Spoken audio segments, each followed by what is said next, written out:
Okay, g'day, it's Richard MUSGRAVE-EVANS here again. Now, we're in Outback Australia, behind me, and I've got a huge canvas here this time, and we're going to get into it. Trying to paint the distant horizon with the heat shimmer. Let's go. Okay, what are we going to work with first? Right, here we go. I'm going to bung some of the ground in first, I reckon. Goes in a really nice warm ground.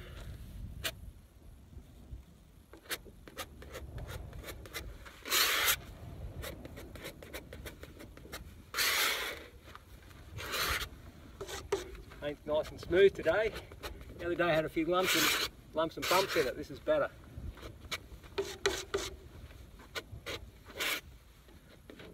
Now I've taped the horizon, as you can see, and I'll peel that off. I measured it first and taped it so it's perfectly level. That way, later on when you get it home and look at it, you don't have some weird angled thing going on that you can't change. Yeah, not too bad.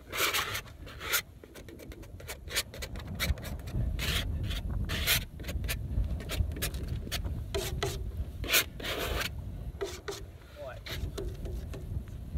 Sometimes I use a bit of yellow ink as well. Now I've got to push that tape down. Forgive me if I'm running around pretty quick, it's just with this size painting, I can't seem to slow down. I've got to get it done in time. That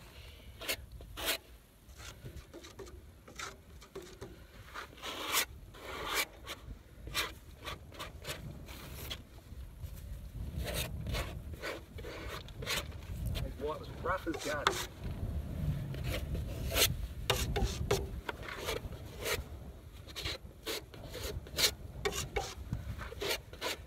Okay, there we go. Got that in. Now, the road in the picture is running sideways. I'm just going to run it a little bit into the picture like so. Means I need a lighter tone for the road.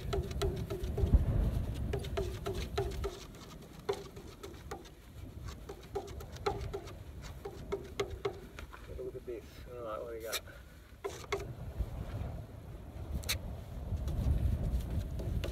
You very rarely get the perfect composition to look at. You get the idea from that and then you compose a picture similar. That seems to work out better than just looking and putting exactly.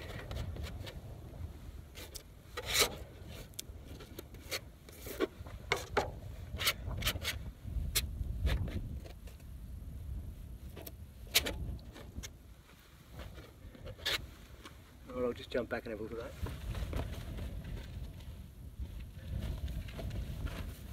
Okay.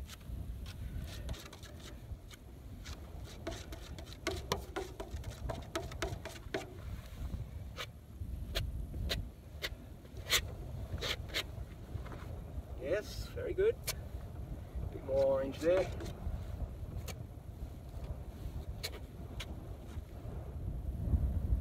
It's actually time to get that horizon off already, so let's get that off. Get that tape off.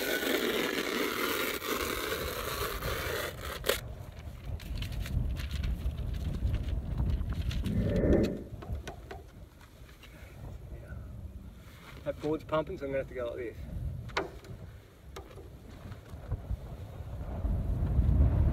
I have to hold the board because it's pumping around. The old linen is pumping in the wind. There's a lot of wind again. I've had nothing but wind all this trip. Doesn't matter, you get that sometimes, just go with it. That's what plein air painting's all about. That's what it's all about. It's about working with what's going on at the time and enjoying it.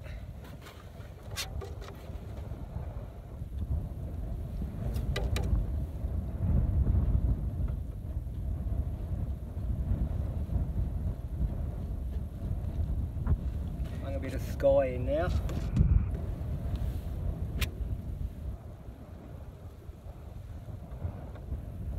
Yeah. Sometimes they can be very hard to judge, those colours on the horizon.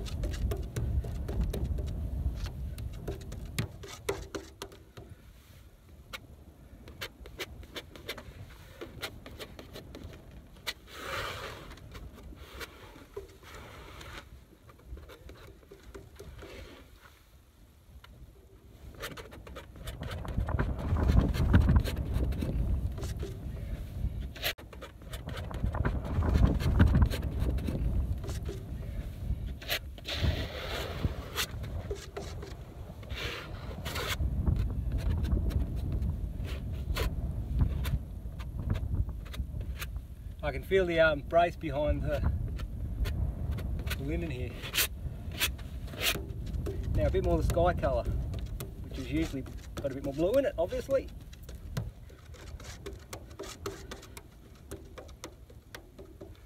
What do we got?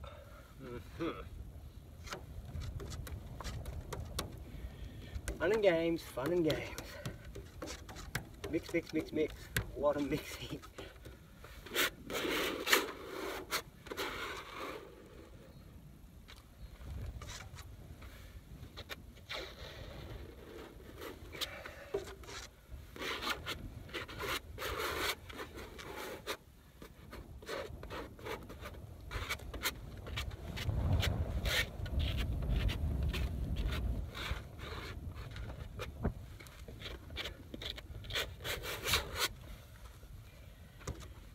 More blue as we go up. Flies. Actually, there's not as many flies today. There's so much wind, the flies can't handle it. Which is a good thing, of course.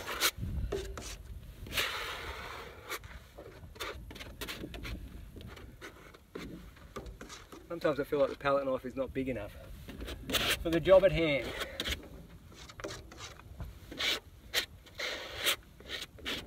A bit of plasterer's trowel. And you might get it on.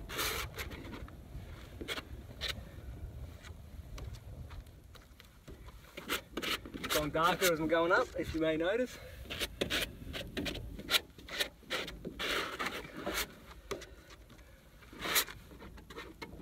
Now a bit more red in it, that's ultramarine. Get that mixed in.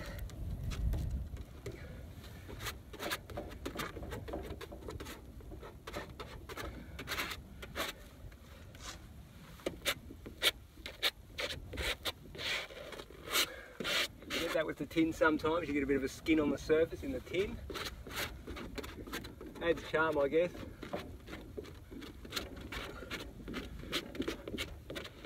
So it feels like you're looking into outer space.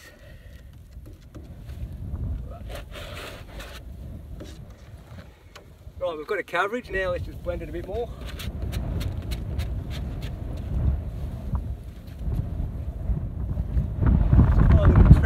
How about this one? He's a beauty.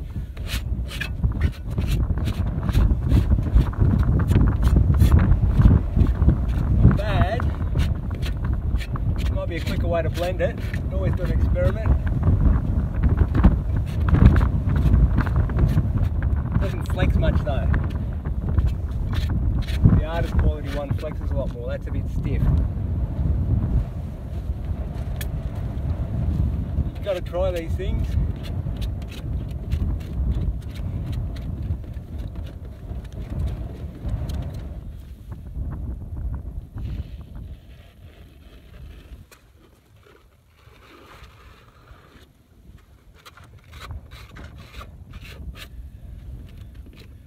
I'm just doing some long strokes here to blend, but I'll shorten them up again in a minute once I've got the paint more of a consistent tone or colour and tone all over. Shorten the strokes, it gives more of a random feeling of light in the atmosphere rather than too long a stroke. If you look at the early Impressionists, they used to do a lot of short marks and they kind of give the illusion of dabbling light. At the same time, sometimes those long marks are good for blending. If you're only blending with a knife rather than a brush.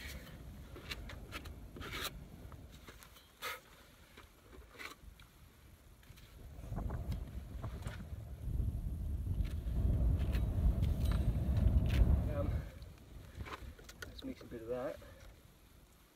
That's a mucky patch. You put that over there, put that one over there. Now we've got the jump ups in the distance.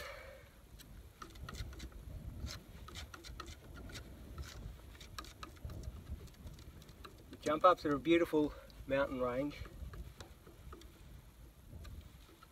Outback New South Wales, almost on the Queensland border. I think it's part of the Grey Range actually. Correct me on that if I'm wrong, but I think it's right. Okay, so we'll bung in some jump ups. And we'll also lighten the tone because that was too dark, a bit more white. Put my hand here.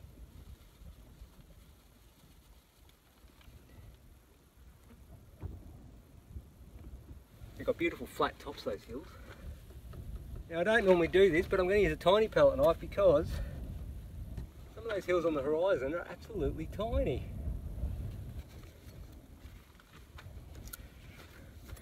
Usually this far into the painting I'd still be using massive knives. But you just got to go with what's there at the time. If you need the knife little, right there and then, just go ahead and do it. Just bringing down the sky to meet the horizon. Because at the moment there's a bit of a gap where the two are not quite touching each other.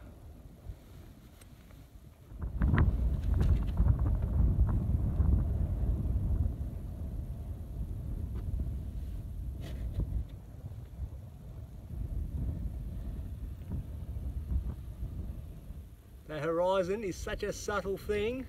One tiny little mark will look like a massive mountain. Because we're talking a lot of distance there. Not only that, the tones are very subtle. They're very easy to paint if you get the tones right, but you get them subtly wrong and it looks a country mile off. Now, I've got way too much blue everywhere. Let's move some of that blue out of the way. Look how much waste you get sometimes. Too much, don't need it, but it's all part of it. It's just how it goes. Clean that knife. Okay. All okay. There's a gust of wind. What have we got here? Orange, white.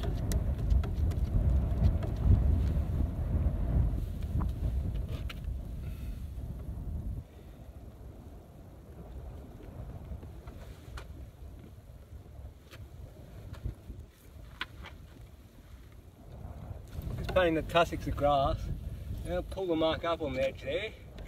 The reason I'm pulling it up is because I noticed the picture was falling out that side and compositionally you just needed something higher on that edge.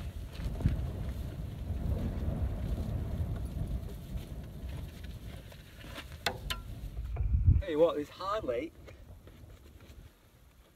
a blade of grass. There's a little bit on the horizon like I'm doing. Other than that, very barren here. This painting is supposed to be about wide open spaces.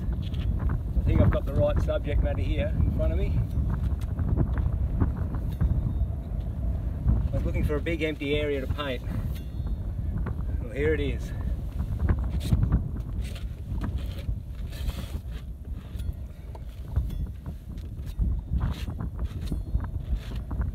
Even though this is oil paint and it takes days and days to dry, but I can actually feel that that's just ever so slightly gone off, which is good because now it's blending easier. It's only just changed. It's hardly noticeable, but it makes it easier to blend the sky. That's why it's better sometimes to just leave things alone and come back to them later. That sky. Oh. Yeah, look at that mucky patch there. Take that one off. Yeah, that sky is just a lot easier to work with now. Take some of that one off. That. There's a whole mob of emus just coming up behind me. They might walk into the shot and maybe bung me. They're very nosy emus. What's going on. Don't know how they work it out with that tiny brain.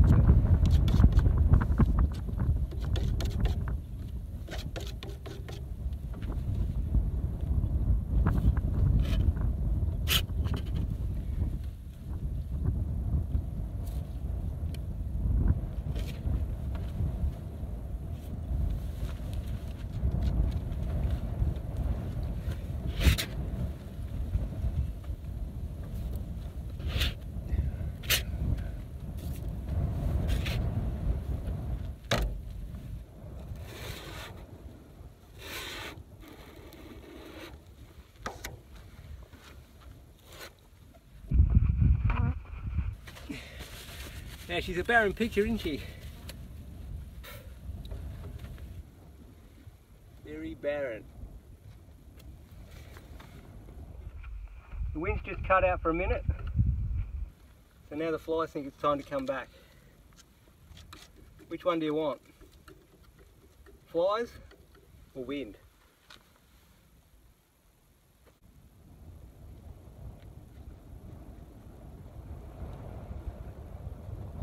Just sticking a bit of blue on the horizon. Just working where I want these flat tops to be. Like I said, it's so subtle here.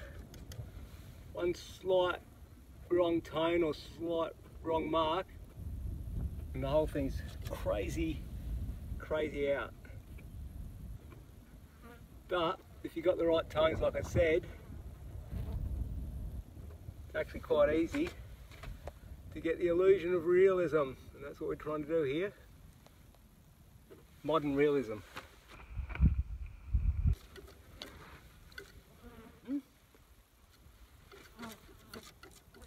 Oh, the wind's almost completely cut out now.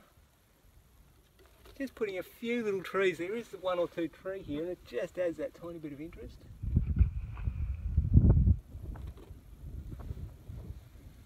Go for random spacing. Never repeat yourself. So there's all the fun of it too. Nice flies. Yeah. Now this is what's happening. I'll tell you what's going on here. We've got a fly there. Because the wind's cut out, all the bugs have come out instead now. So now, we can pick bugs off the painting as they're blooming landing on it. Or some of them get smudged in. Forever to remain. Oh, there's a whole swarm of bugs that come through. I would say there's about 20 or 30 on the painting. What do? They're like tiny dragonflies. Oh, lordy lord. Come on wind, come back. Didn't think I'd be hoping for the wind to come back, I can tell you that. I'm just trying to compose this. Thinking a blob here.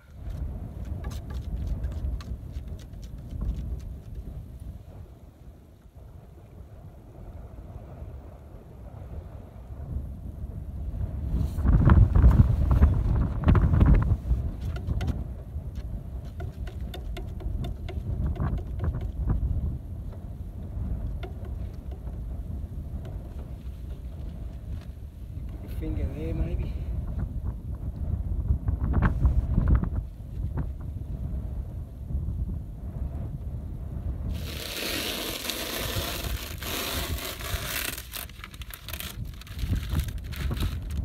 Mucky patch.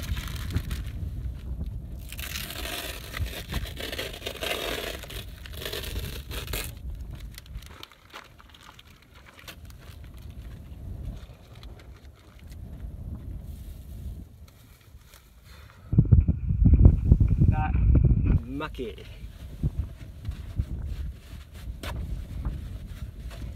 Okay, I'll just stand back and have a look. Well, that's pretty much it. Anything else I do may make the painting better, but it may also wreck it. So I'll leave it at that for now. When I get it home and it's all dry in about another month, I may touch up a few bits, but for now that's it. Cheers.